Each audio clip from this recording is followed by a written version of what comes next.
When you want to analyze a circuit mathematically, we have to take the concepts that apply specifically to a series circuit, and we're just going to combine that with Ohm's law, which, if you remember, is just the voltage equals the current times the resistance, or V equals IR.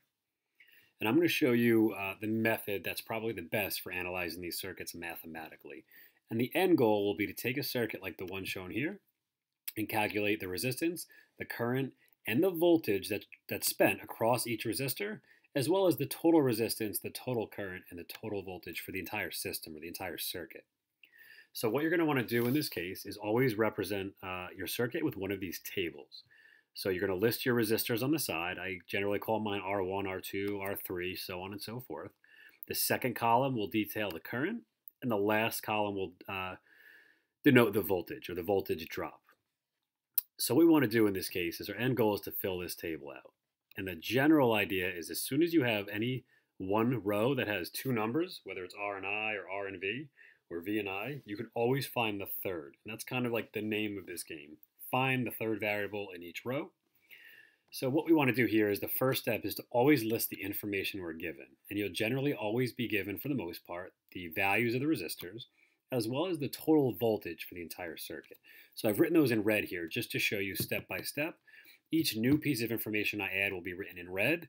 Everything else will then become black, so you can see specifically what I'm referring to. So in this case, first step is generally the same. You're going to list your resistances, and you're going to list the voltage. I put 18 volts for the total because that's for the entire circuit. That's not 18 volts for each one. 18 volts is what I have to spend, so to say, as I travel through all three of these resistors. So once I've done that, the next step is usually to find the total resistance. What could I replace these three resistors with? What is the total resistance of the circuit? And the way you do that with series is very simple. You just add up what your resistances are. So if I have a 5, a 6, and a 2, that's a total resistance of 13. So for a series circuit, I simply add up my resistances. 6 and 5 is 11, plus 2 is 13. Series circuits are very, very easy when determining the total resistance for the entire circuit. You may notice that I now have two values within one row, and we know that V equals I times R. So if I have R and I have V, I can solve for I by dividing the voltage by the resistance. And that's exactly what I've done down here. I took Ohm's law, plugged in the voltage, as well as the resistance for the total circuit, and I calculate the current. So I know the total current is 1.38 amps. So that's how much current leaves this voltage source. And this is where your concepts come in. Because there's only one pathway, that 1.38 amps of current will have to travel through R1, as well as R2, as well as R3. There's only one pathway. So these currents must all be the same.